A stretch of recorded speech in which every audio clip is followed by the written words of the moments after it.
gente tem em todos os nossos trabalhos na casa, em todas as atividades, o Evangelho, que é para nós um dos nossos elementos inspirador. Às vezes a gente ouve uma pessoa, vem aqui, faz o Evangelho, e ela traz uma narrativa diferente de repente do que você ouviu, do que você aprendeu. O Evangelho nos inspira. Parece difícil a primeiro momento, né, a conexão. A gente precisa entender que o Evangelho é um livro sagrado, traz a história do nosso maior cavaleiro, que é Jesus, traz várias narrativas, mas é um livro que foi traduzido. A gente aprende bastante no Novo Testamento, nos salmistas, e a gente entender que ele foi traduzido inúmeras vezes. E algumas filosofias, e é verdade, a gente precisa dizer isso, muitas das vezes traz alguma mensagem muito mais de acordo com aquilo dos seus interesses. Quando a gente lê o Evangelho na casa, a gente sempre procura trazer uma leitura mais abrangente, e sem nenhuma denominação ou nenhum objetivo de trazer você para a Umbanda ou você para o Evangelho, e sim no sentido de encontrar ali uma mensagem do Cristo. Todos nós que estamos no planeta Terra é assistido por Jesus Cristo. A gente é um cristão e nós fazemos parte de uma religião cristã. Nós acreditamos nos orixás, nas divindades, mas a gente acredita num Deus único. A gente acredita num Pai maior, né? Então, quando a gente traz a mensagem do Evangelho, é para um fortalecimento do nosso lar e um fortalecimento do nosso espírito, é para o alimento do espírito. Você que tem às vezes alguma dificuldade, te recomendo, faz um Pai Nosso antes da leitura, faz um Pai Nosso ao término, comece a experimentar, lê principalmente o Novo Testamento, uma vez por semana na sua casa, antes de dormir, no momento com a família. Você observa como que vai mudando a vibração na sua casa. Ele é o sustento para o nosso espírito, mas é preciso que você tire a parte humana que está ali no livro e se prenda na parte espiritual, na mensagem que vem do Cristo. E hoje a gente tem um convidado mais que especial, já esteve aqui com a gente várias vezes. É um rapaz que quando ele vem aqui o pessoal fica encantado, bebê do conhecimento. Estava lá nas terras do Tiago, lá em Goiás, e ele falou, não pai, dia 20 eu estou aí para fazer o Evangelho. Então vamos ouvir o Evangelho.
Boa noite.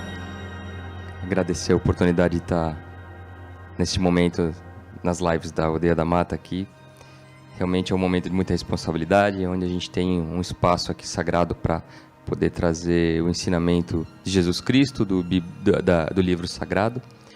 Quando a Patrícia me convidou para que eu participasse hoje fazendo o Evangelho, eu comentei, falei, nossa, eu ultimamente ando tão sem inspiração. Ela falou, fica tranquilo que a energia de Ogum vai te inspirar. E realmente a energia aqui hoje está maravilhosa, ao mesmo tempo que forte, mas acolhedora, serena, com a presença do Bruno, que eu sempre vi aqui na casa trabalhando, sempre muito inspirador.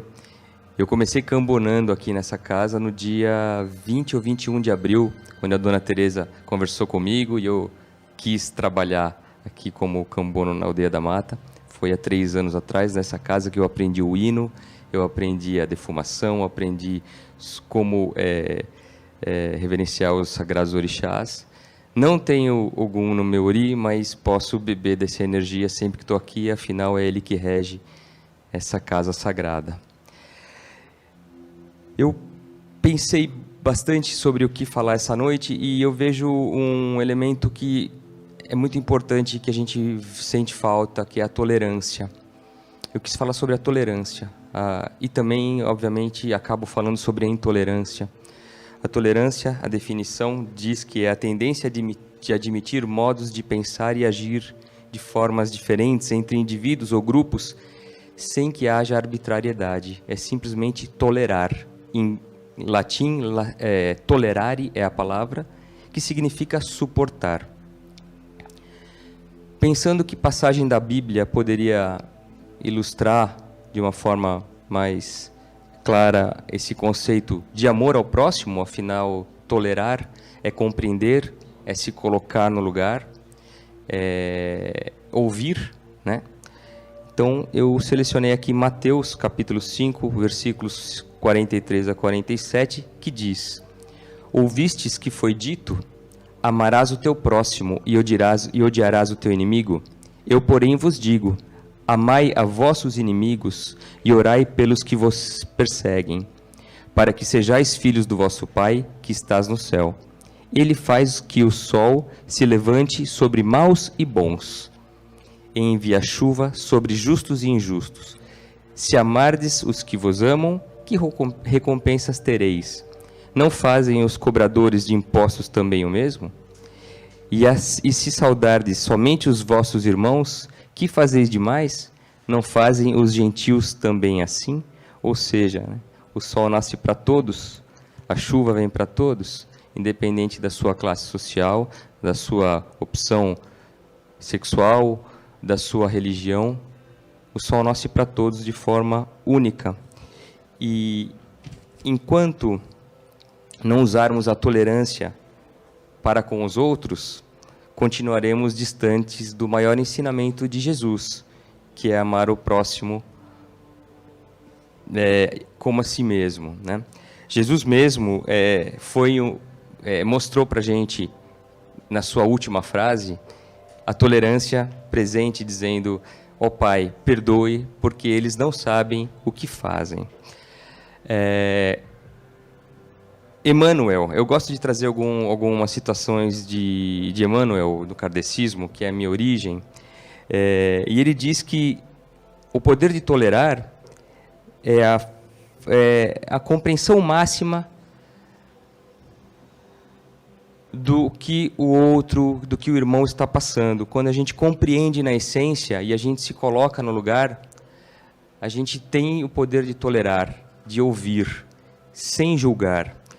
A gente tem como exemplo a história da criatura, daquele irmão que a gente vê, que aos nossos olhos parece ser um ser mais rude, mais superficial, mas de certa forma até ignorante, e que a gente o julga, dizendo: nossa, esse irmão ele está em outro momento evolutivo. Muitas vezes a gente usa essa palavra tentando minimizar o julgamento, que não é bom, mas a gente nunca pode esquecer que esse irmão já passou por inúmeras reencarnações, e certamente essa vida ele é muito melhor do que ele já foi em outras encarnações. Não nos cabe medir o quanto ele evoluiu, o quanto ele tem para evoluir. Esse julgamento não é nosso. Nos cabe, sim, ouvir esse irmão que às vezes vem suplicar, às vezes vem dividir uma ideia ou pedir um aconselhamento. Fazer o uso da escuta. A escuta, eu já falei isso em algum outro evangelho, é uma forma de caridade extremamente eficiente, pois você não precisa de recursos financeiros, você não precisa de grandes doações, simplesmente precisa que você pare e ouça a pessoa. Cale, escute o que essa pessoa vem lhe dizer, aproveite para aprender com o sofrimento que essa pessoa às vezes lhe expõe, ouça, formule algo e devolva para essa pessoa um ensinamento ou um aconselhamento para que você possa mudar essa vida. Às vezes a gente tem o poder, com poucas palavras, de mudar a vida, o destino de uma pessoa, simplesmente por ouvi-la, por acolhê-la. A gente faz isso aqui sempre na aldeia. Os atendimentos que acontecem aqui, quando estamos com as nossas entidades, sob a energia dos orixás, sempre que a gente está aqui, a gente vê uma série de consulentes que entram por essa casa, não em busca de dinheiro, de algo material, mas de a um olhar cuidadoso, de uma escuta, de um aconselhamento, de uma dica, ou de um apenas você fez o melhor que você podia naquele momento. As pessoas persistem em olhar para trás e lembrar dos erros, elencar todos os erros que cometeram, ou as falhas, ou seus insucessos, mas elas esquecem de olhar para trás e lembrar das suas vitórias, das suas conquistas, do seu crescimento, dia após dia, passo a passo. A evolução, ela é contínua. Ninguém fica aqui sem crescer. Uns mais rápidos, outros de forma mais lenta, mas todo mundo está nessa crosta, nessa existência, buscando evolução de uma forma mais ávida ou de uma forma mais tranquila, mas todo mundo está buscando o crescimento espiritual. Estar envolvido numa egrégora, numa casa, num terreiro, numa igreja, é claro que é um poder catalisador que tem por trás disso, né? Afinal, aqui você tem contato com irmãos que fazem o bem, com pessoas que fazem o bem, que trazem o evangelho, que trazem ensinamentos dos orixás, as lendas. Então, aqui, por exemplo, a aldeia, nós temos uma riqueza muito grande em sabedoria, né? Em relação à Umbanda, em relação à conduta, como ser um bom umbandista, né? Não ser só um umbandista de branco que participa, que canta os pontos, mas fora daqui não leva consigo os ensinamentos do Cristo, os ensinamentos que o Evangelho traz com seus apóstolos.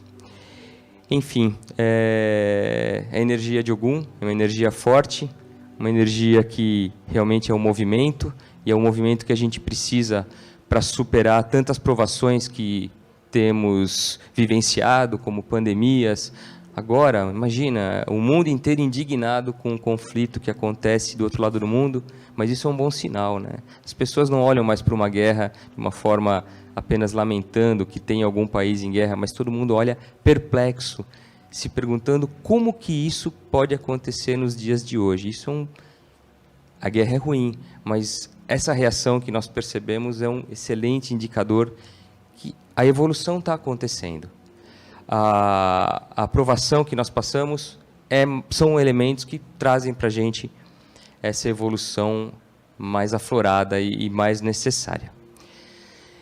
Enfim, agradeço pela oportunidade, agradeço pela confiança da casa em disponibilizar esse tempo para que eu me expresse, e obrigado a todos, e conto com todos na festa de Ogum, na Roça do Caboclo, que com certeza vai ser uma festa maravilhosa. Boa noite, muito obrigado.